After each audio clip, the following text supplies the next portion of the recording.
vamos a buscar en Lucas capítulo 4, versículo 41. Lucas 4, 41.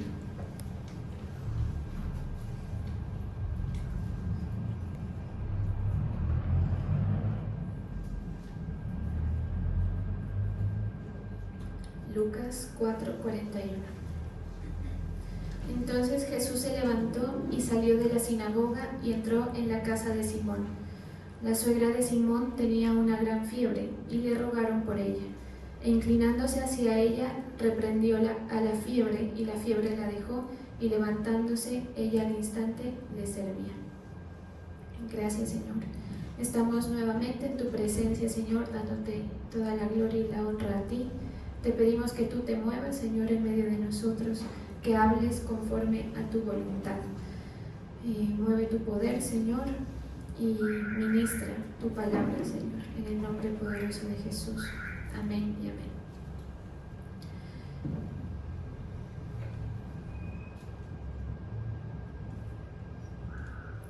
La Nueva Versión Internacional dice: cuando Jesús salió de la sinagoga, se fue a casa de Simón, cuya suegra estaba enferma, con una fiebre muy alta.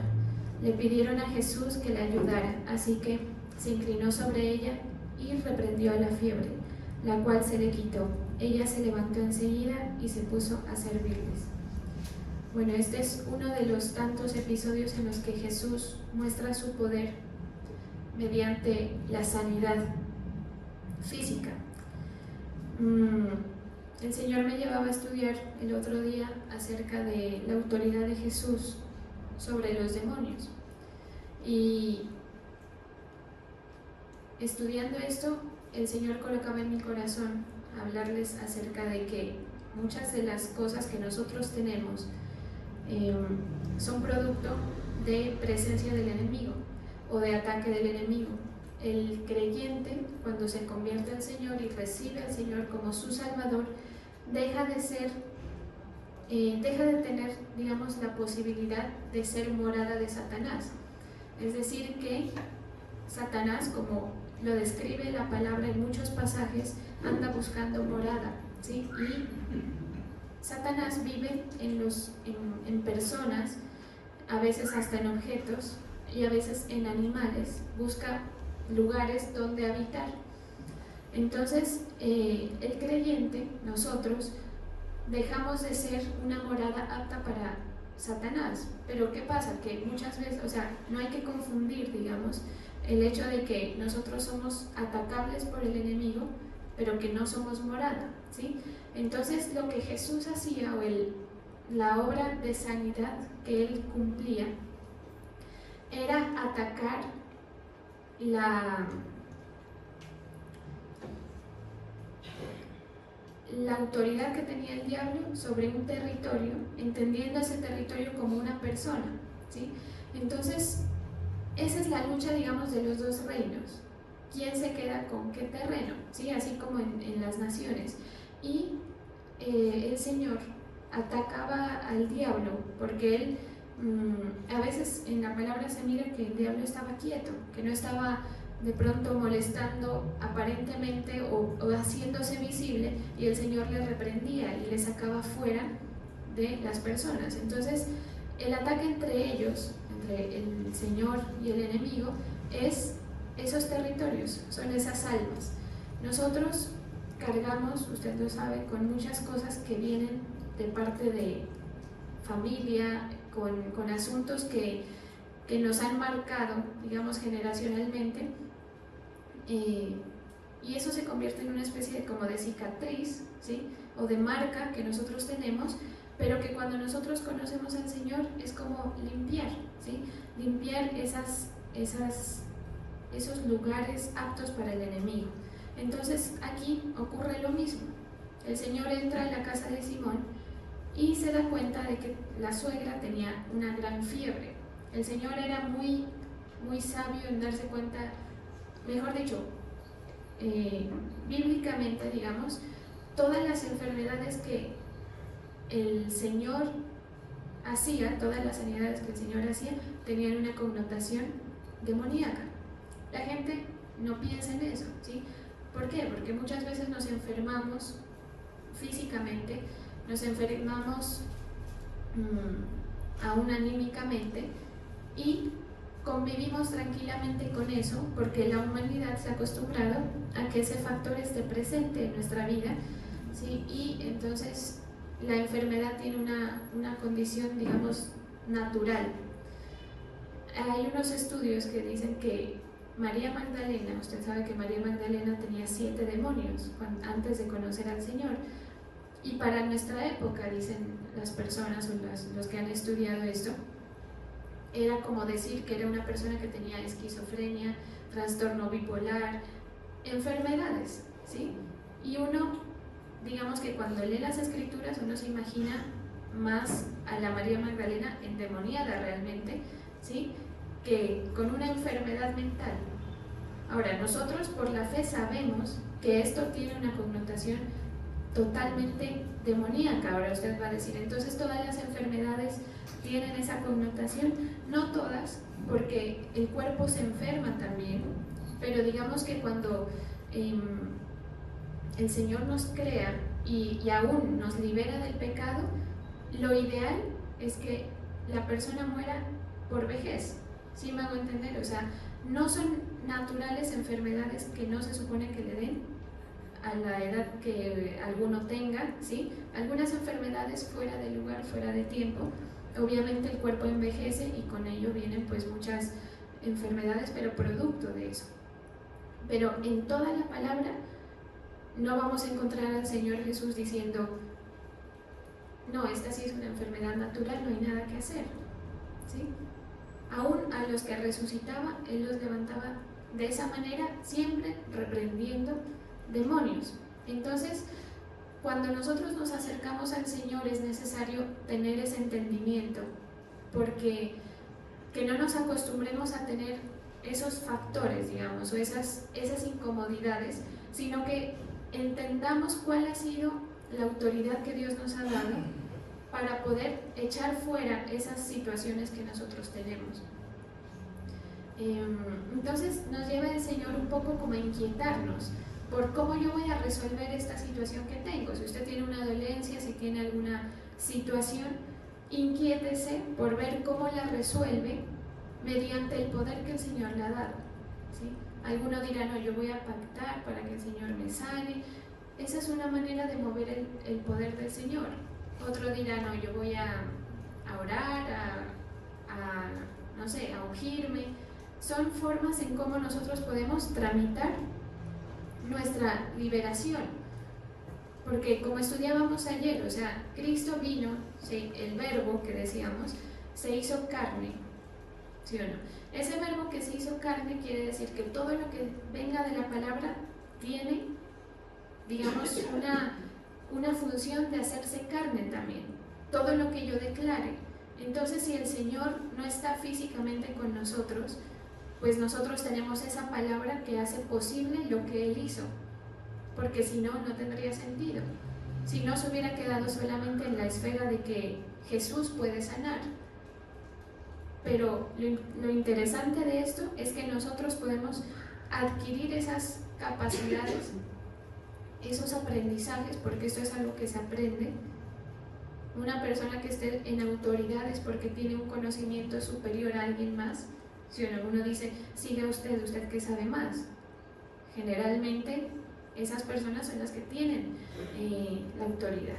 Entonces, esa autoridad que nosotros tenemos es necesario usarla y quitarle esa connotación natural a nuestras situaciones, porque mire que si uno se pone a ver, digamos, interpretaciones no bíblicas de las cosas que sucedían en la época de Jesús, pues la gente refiere situaciones mentales, no en el caso que les pongo, en el ejemplo, ¿sí? Situaciones naturales que son justificables, pero para el Señor no. Entonces, una de las cosas que el Señor andaba haciendo era echando fuera enfermedades. Esto nos da a pensar de que hay demonios que tienen nombres de enfermedades, que tienen, digamos, competencia para ministrar, por decirlo así, o para impartir ciertas enfermedades, sean físicas o mentales o anímicas o lo que sea, ¿sí? Entonces, el enemigo, porque el enemigo de Dios, así como las personas, así como los ángeles, así como el mismo Satanás tenía su personalidad, digamos, dentro del cielo, pues ellos tienen eso, tienen una personalidad, tienen una inteligencia, tienen una manera de trabajar, que si nosotros no nos apercibimos de lo que dice la palabra, no nos damos ni cuenta y estamos siendo utilizados.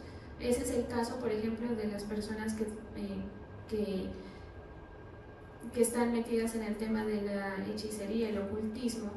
A veces la gente sabe, entre comillas, lo que está haciendo, pero si en realidad supieran, el deseo sería zafarse de ahí, pero estas personas están engañadas, es decir, no tienen conocimiento de cómo obra el enemigo, de cómo es la autoridad de Satanás, de que Satanás tiene una inteligencia, de que sin nosotros, sin el conocimiento de que si nosotros, ¿cómo se dice?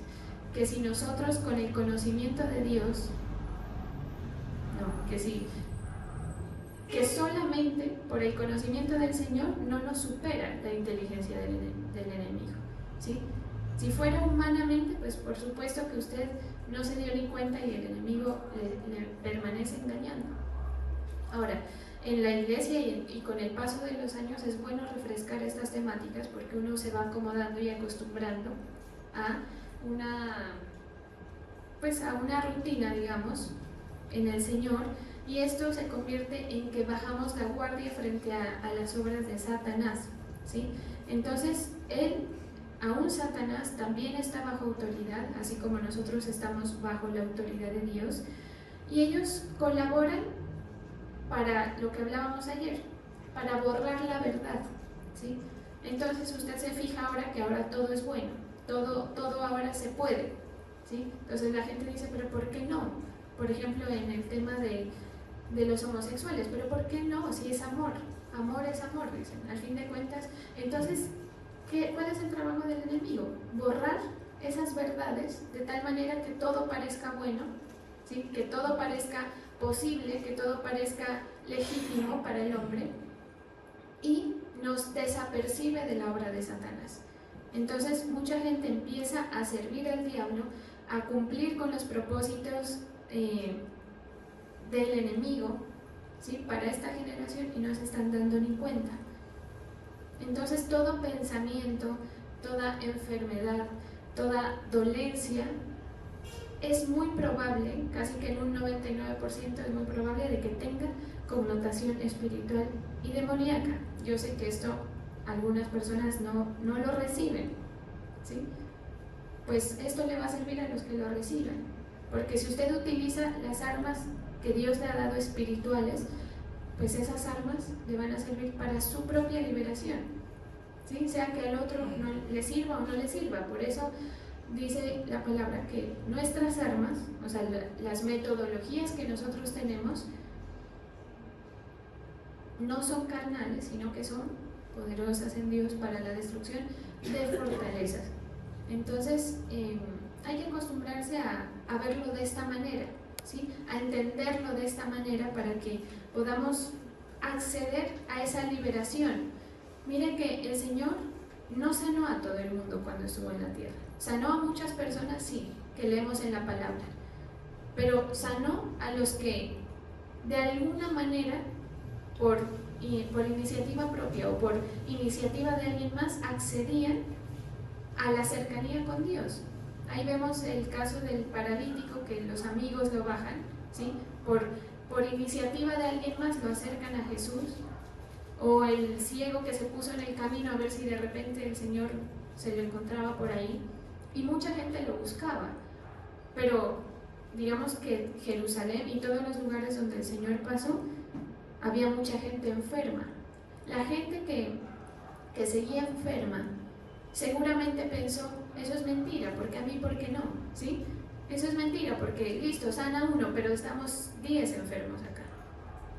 Pero todo esto tiene que ver con la sabiduría para nosotros acceder a unas herramientas o acceder al poder del Señor que está disponible para todos siempre y cuando usted se meta bajo la autoridad del Señor. Así como los siervos del diablo tienen poder también.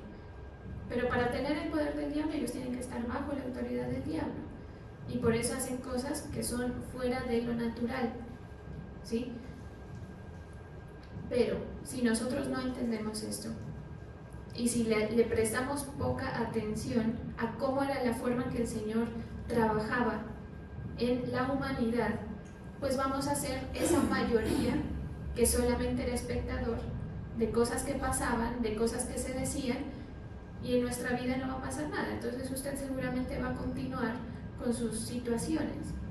Entonces usted, por ejemplo, tendrá alguna enfermedad, y la gente cuando llega a los pies del Señor y empieza a entender, ya pide oración, pide que, ¿sí? Empieza a tramitar, empieza a ejercer, por decirlo así. ¿A ejercer qué? ¿Qué es lo que ejercemos? Lo que Cristo vino a enseñar, porque Cristo vino a enseñarnos la manera como Él hacía las cosas. Cristo no vino a favorecer Cristo no vino a favorecer a una sola generación. De hecho, el paso de Él por la tierra o su ministerio duró muy poco tiempo, ¿sí o no? Entonces, Él vino a enseñarnos cómo Él hacía para ser liberados. El Espíritu Santo, que es lo que envió el Señor para hacer posible el mover del Señor en la vida de la gente, está por ahí, ¿sí? Pero está asequible a quienes realmente lo usan. Eso es como el conocimiento. Usted sabe que Internet está lleno de información, que si alguien es astuto puede llegar a hacer lo que quiera hacer sin necesidad de acudir a ninguna universidad ni a ninguna escuela. Pero como eso está así, desordenado, digamos, no hay forma como la persona que no tiene conocimiento de determinado tema no sabe por dónde empezar, pero en nuestro caso el Señor nos enseña a manejar eso. Entonces ese conocimiento que está en las redes, en Internet, es súper útil, pero a la vez está inservible para la mayoría de usuarios del Internet. ¿Sí me van a entender? Eso así opera el reino de Dios. Yo estaba leyendo el otro día y me gustó un pasaje que habla, que es la parábola de la siembra, de la semilla, y dice que el reino de los cielos es como esa persona que sembró, se fue a acostar y dejó de pensar en lo que había sembrado, ¿sí? Y cuando pasan los días, cuando se levanta, se da cuenta de que ha florecido cosas. Y hay una frase que a mí me encanta, que llama mucho la atención, y es sin saber cómo. No sé si lo han leído por ahí, a ver, no. Bueno, búsquenlo, ¿sí? Es bien interesante porque en realidad, ¿a qué voy con eso de sin saber cómo? Es como que de repente usted se levanta y tiene los resultados por haber hecho una siembra. Es decir, a nosotros nos compete creer que sembrando va a florecer, ¿sí? ¿Cómo floreció? El sembrador, la persona, como dice esa parábola, no se detiene a pensar a ver cómo será, ¿sí? A ver cómo será el mecanismo, no. Usted tiene autoridad de Jesús sobre su vida. Usted ya, por haber creído en el Señor y haberle abierto las puertas de su casa al Señor, Él ya entró ahí y usted ya deja de ser una posible morada para Satanás. Pues entonces usted se toma de esa autoridad y sabrá Dios cómo actúa eso. Pero yo declaro, yo peleo, yo oro, ¿sí? Y cuando usted se da cuenta, se libera de las cosas que tenía atadas, de las enfermedades incluso, ¿sí? Pero hay que creerlo de esa manera, así como esa parábola que dice la palabra, ¿sí? Porque los espíritus andan muy activos por ahí, sembrando incredulidades, sembrando enfermedades. Por eso es que la mayoría de la gente entiende que esto es una minoría y que de pronto a alguno le funcionó, como les pongo el ejemplo, claro, sanó a esta persona, pero acá hay 10 enfermos, entonces no se le encuentra sentido al evangelio. Eso hacen los espíritus, promover el ocultismo, promover las rebeldías contra Dios, las inmoralidades, la violencia, la crueldad, y parece normal. Yo miraba el otro día un perfil de alguien que decía que obviamente en parte tiene razón, pero que no es del todo así, porque asemejaba al hombre con los animales. Y usted sabe que en la jungla, digamos, se ve mucha crueldad de los animalitos. Cuando uno ve esos videos animales de leones atacando cebras o cosas así, uno dice, qué dolor, ¿sí? Y salen malheridos y les duele. Y entonces esta persona asemejaba que el hombre es así. Pero el hombre tiene una estructura diferente en Dios. Es decir, que nosotros cumplamos con esa, o que nos dejemos llevar por el instinto animal, digamos, pues no es bíblicamente correcto, así como la gente lo quiere mostrar. Y a veces en cosas pequeñas, ¿sí? No digo que sea malo lo que voy a decir, pero es un ejemplo. Las mamás, por ejemplo, que amamantan a los hijos, no, sí es normal. Ahora la gente anda como diciendo que andar con esto afuera y mostrando es normal, porque somos mamíferos. Digamos que sí y no, ¿sí? O sea, si lo vemos desde el punto de vista no malicioso, claro, no tiene nada de malo. Pero nosotros no tenemos la connotación de un animal, porque nosotros somos hechos a imagen y semejanza de Dios. Entonces el mecanismo es diferente. Repito, no digo que eso sea bueno o malo, no sé, ni me interesa, pero hay asuntos que sí son determinantes para saber cuál es nuestra identidad, si nos dejamos llevar o no nos dejamos llevar, y el enemigo quiere que pensemos que hay cosas que son del instinto. Entonces, otra vez el ejemplo, un homosexual dice, no, es que yo siento, o sea, es que yo no decidí, yo sencillamente siento, claro, porque el enemigo anda por el mundo promoviendo, sin que sea notorio, esas influencias de inmoralidades sexuales, rebeldía contra el creador, ¿sí? Y todas esas cosas. ¿Y ahí qué está haciendo el diablo? Haciendo posesión de las personas. Es decir, que las posesiones demoníacas no necesariamente tienen que ver con una persona notoriamente poseída, ¿sí? No necesariamente.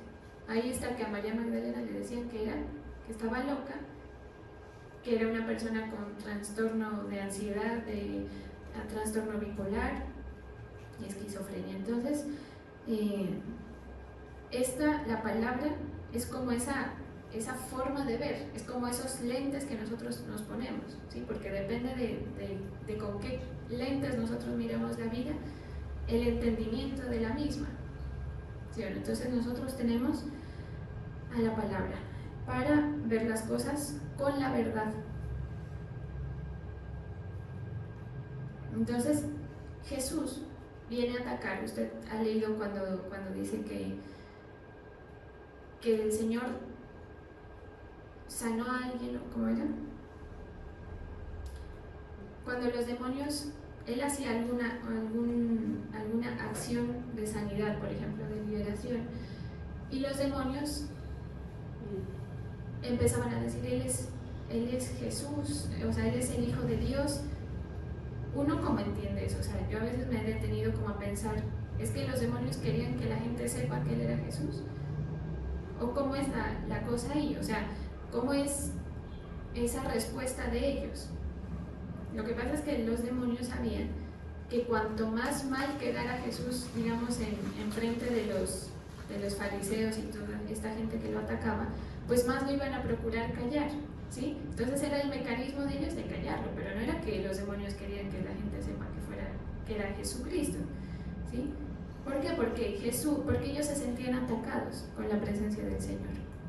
Se sentían atacados porque su presencia los sacaba de sus casas, por decirlo así, ¿sí? Sacaba al enemigo de Dios de poseer a personas, ¿sí?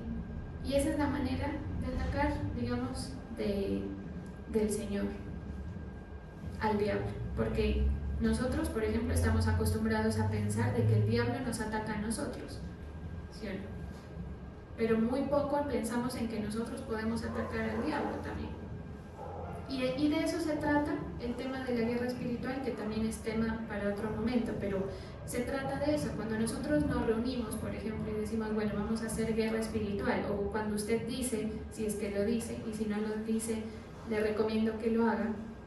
Si usted dice, a ver, voy a orar por mi familia, y voy a empezar a sacar al diablo de las diferentes áreas de las que yo pienso que él tiene posesión.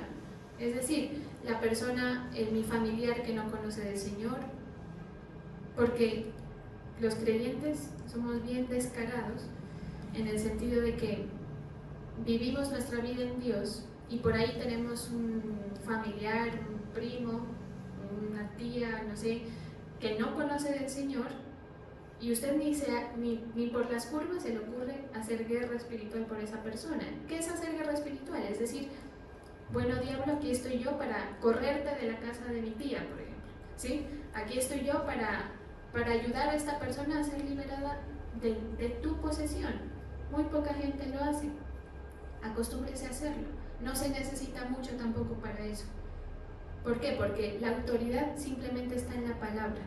Usted no necesita, no sé qué se puede imaginar que necesita para eso. Usted necesita cubrirse con la sangre de Cristo y ejercer la autoridad de Cristo. No es la autoridad suya, ¿sí? Para que use esas herramientas para su vida personal. Señor, tengo una enfermedad. Usted viene y dice, pastor, ahora, listo, oramos. Pero usted allá en su casa guerrea con el enemigo, lo ataca para que le libere esa área, por ejemplo. Pues en la mayoría de los casos no. Y cuando se hace, pues hay muy buenos resultados. Aquí en la iglesia hemos muchas veces orado por puntos específicos que luego pasan a la historia, ¿sí? Que luego ya dejan de ser un problema porque se venció esa parte, porque ya dejó de ser un problema esa área, porque ya el enemigo se corrió de ese territorio. Entonces, así mismo para nuestra vida, ¿sí? Acuérdese que el infierno, porque la gente siempre cuestiona, cuando trata de creer, cuestiona, bueno, ¿y por qué Dios hizo el infierno? O sea, el infierno fue creado para el diablo, para los rebeldes del cielo, pero como el diablo es malo y quiere atormentar, que digamos quiere entorpecer la obra de Dios, nos quiere arrastrar a nosotros humanos hacia allá, ¿sí? Entonces, si se da cuenta, todo esto tiene que ver con moradas. ¿Dónde usted va a morar? ¿Dónde usted mora? ¿Dónde usted vive? ¿Dónde el diablo vive? ¿Dónde Dios vive? ¿Sí? Seguramente en algunos de ustedes vivirá el Señor, en algunos de otros ustedes vivirá el enemigo. A veces nos damos cuenta, a veces no nos damos cuenta, ¿sí? Pero eso generalmente es notorio. Es fácil darse cuenta cuando hay presencia del diablo, por ejemplo, porque hay una serie de repercusiones, a veces físicas, y de todo tipo, fracasos, problemas constantes, permanentes, recurrentes, y lo mismo pasa con la presencia del Señor. Uno se da cuenta que tiene la presencia del Señor porque se nota favor, se nota libertad, se nota tranquilidad, se nota gozo, se nota salud. Entonces la iglesia es la que primero tiene que estar libre de esas cosas, ¿sí? Para hacer la obra para los otros, ¿sí? Usted se tiene que liberar a veces hasta de sus propias, que pensamos que son nuestras propias cadenas, pensamientos, a veces mentalidades cerradas, mentalidades incrédulas que no dejan que el Evangelio haga el efecto que tiene que hacer. Hay que liberarse, no se acostumbre a esas cosas que le impiden, ver el favor del Señor en su vida, ¿sí? Hay que hacer, o sea, Cristo vino a la tierra a hacer cosas. O sea, Él todos los días estaba moviéndose de un lado a otro, sanando, corriendo al enemigo, pues nosotros también. Es absurdo que el creyente se relaje y diga: yo ya conocí del Señor, me siento y me pongo a disfrutar mi vida de fe, o como sea que usted lo vea, cuando hay mucho por hacer, ¿sí? Hay mucho trabajo por hacer, hay muchas cosas que limpiar, que le competen a usted, hay muchas áreas, territorios de su vida, de sus familiares que liberar, ¿sí? Y es necesario pues ese entendimiento. Cuando Jesús le hablaba a la gente, en Lucas dice así: el Espíritu del Señor está sobre mí por cuanto me ha ungido para dar buenas nuevas a los pobres.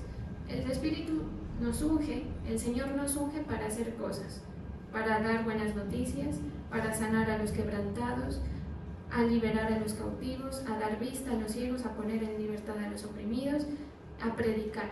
Entonces nosotros no somos desocupados, digamos, desde el punto de vista espiritual. Por eso es necesario que usted se ponga su rigor de oración. No importa la edad que usted tenga, porque de pronto algún joven dirá: no, pues mi mamá que haga esa oración de guerra. No, usted tiene cosas por las cuales usted tiene que trabajar, ¿sí? Usted tiene actividades que hacer y ejercer con lo que el Señor le ha dado, ¿sí? Entonces, el Señor enseñaba eso. Hay que entender esa obra, hay que entender cuál es el ataque que Dios hace al enemigo y que nosotros debemos hacer, porque no queremos atacarlo, nos queremos quedar quietos, lo que el Señor haga conmigo y ya, pero no queremos atacarlos. Pero mire que el Señor enseña a que hay que nosotros también atacar, porque para información, pues del que no lo sepa, todo lo que posee el enemigo es de Dios, y hay cosas que han sido destinadas a ser nuestras, pero que las tiene Él. Entonces, digamos que esa es la razón por la que usted tiene que atacarlo. O sea, usted no lo está sacando porque sí, sino que usted se está peleando su bendición, lo que Dios había predestinado para darle. Usted le está diciendo: bueno, esto es mío, tenés eso a un lado, y empieza cada persona a tener posesión de eso. Si uno hiciera eso desde el punto de vista familiar, por ejemplo, usted dejaría de luchar con muchas cosas que se luchan en un hogar. Si las parejas, por ejemplo, hicieran eso, que dos personas estén en un mismo sentir de oración, de batalla espiritual, sería diferente también, ¿sí? Si usted hiciera eso aún por su trabajo, habrían resultados diferentes también, por su salud, sin contar la salvación de los demás, ¿sí? Entonces, esa flojera, digamos, que le da al creyente, hay que quitarla. Y como les he dicho en otros momentos, yo predico lo que está en la palabra.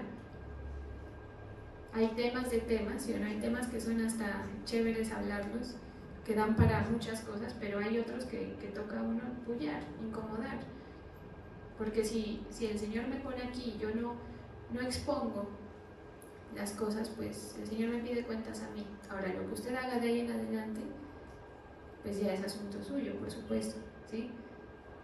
Al fin de cuentas es su casa, no es la mía, ¿sí? Qué tan sucia, qué tan limpia, qué tan libre esté, es su asunto, pero hay que entenderlo. Por eso es bueno el entendimiento, que el Evangelio no se trata solamente de una pasión como tal, porque sí hay pasión por Cristo. Ayer lo hablábamos. Cuando uno entiende, uno se apasiona por lo que dice el Señor, por las cosas que pasaban en esa época. Uno quiere conocer más, pero esto es un trabajo serio, a eso voy, ¿sí? O sea, esto es un trabajo serio que Cristo nos manda a hacer. Entonces, cuando usted le dé como incredulidad, flojera, dígase a sí mismo: no, voy a creerle al Señor, voy a ejercer lo que Cristo vino a enseñar que teníamos que hacer, y voy a orar, y voy a correr a cualquier enemigo que esté tratando de tomar parte de esto, ¿sí? Si es de su propia vida, de su propia vida. para que Él tenga menos alcance a usted. Entonces, como ha visto, una cosa es vivir en una casa que queda al pie de la calle. Hay otras casas que tienen zona verde, que están cercadas y que quedan aisladas. Así queda usted del enemigo cuando usted empieza a ampliar o a ensanchar su territorio. Menos alcance va a tener él para dañarlo, menos alcance para robar, para atacar. Y asimismo, pues va a haber más oportunidad de que se vea la bendición del Señor, de que se vea un bienestar dado por Dios. ¿Sí? Por eso es que les digo, o sea, es para conocer esto no se necesita mayor cosa. Observe su vida. Ahí uno se da cuenta y pregúntese, ¿estas áreas de quién son? ¿Son del Señor?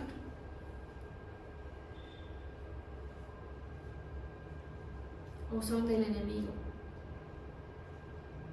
Y empieza a correrlo con la fe, con la autoridad que Cristo nos da. Porque eso es lo que la gente no sabe, que en la palabra hay poder, que en la palabra hay autoridad. ¿Sí? Por eso es que el verbo se hizo carne. ¿Sí?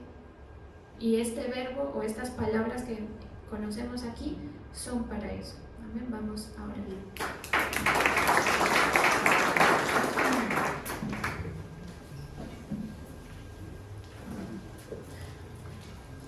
Gracias, Señor.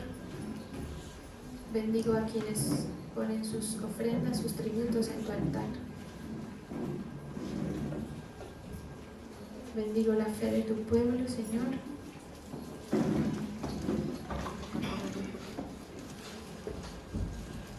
Declaro libertad y bendición.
Gracias, Señor Jesús. Presentamos delante de ti estas ofrendas, estos pactos, Señor. Presentamos este altar de sacrificio, Señor, que tu pueblo hace con fe.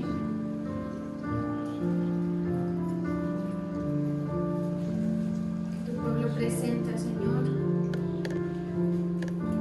sabiendo a quién le clama, sabiendo de quién esperamos, Señor. El favor, la misericordia, la respuesta.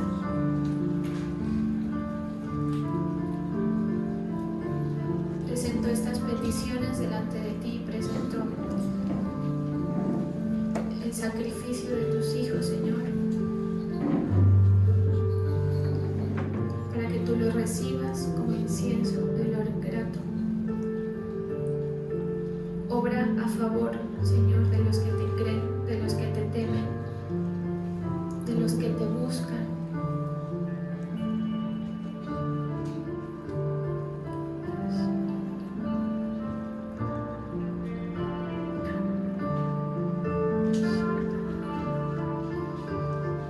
Ministra tu vida, Señor.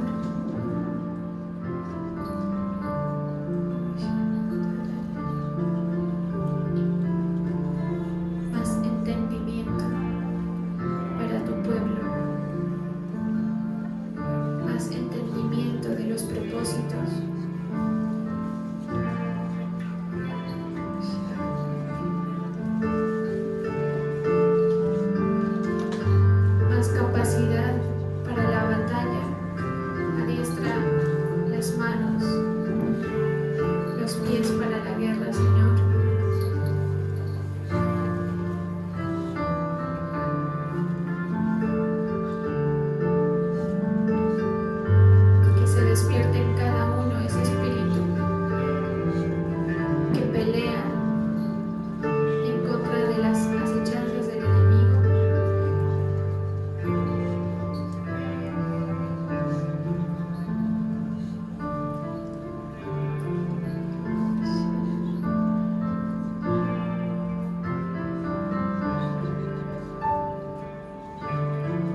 declarar, para echar fuera al enemigo de sus vidas, para reprender al devorador. Hoy, Señor, reprendemos al devorador de cada área. Declaramos que sale, Señor, y que entras tú. Toda enfermedad, Señor, sale, toda dolencia sale.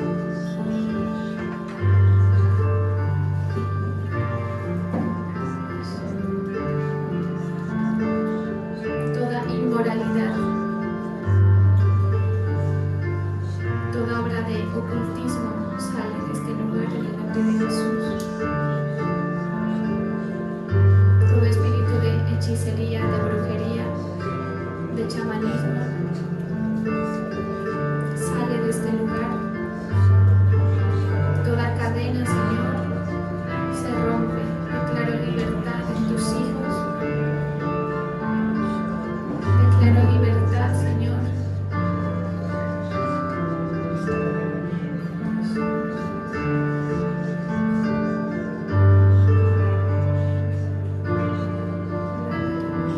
Todo espíritu de idolatría sale.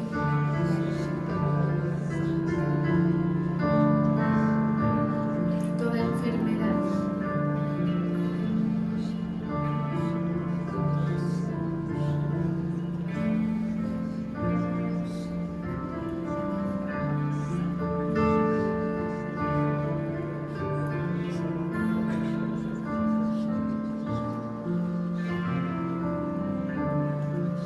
Que suceda lo que sucedió, Señor, en esta ocasión en la que tú liberaste a la suegra de Pedro.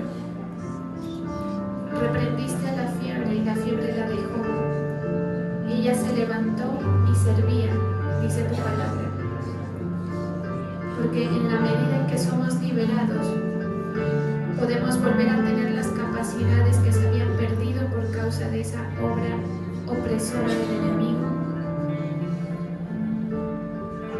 Así que nos armamos con esa autoridad, Señor, y declaramos que somos libres, que somos útiles para tu reino, que podemos servirte, Señor,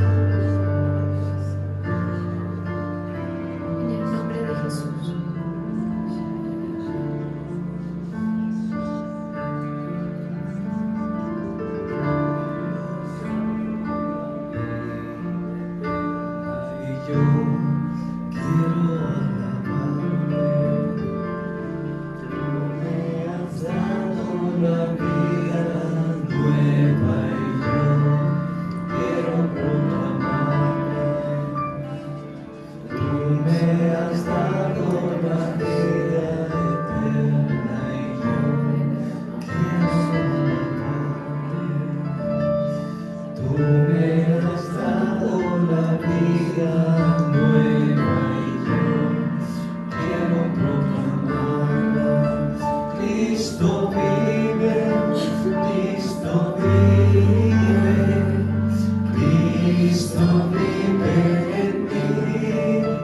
Cristo vive, Cristo vive.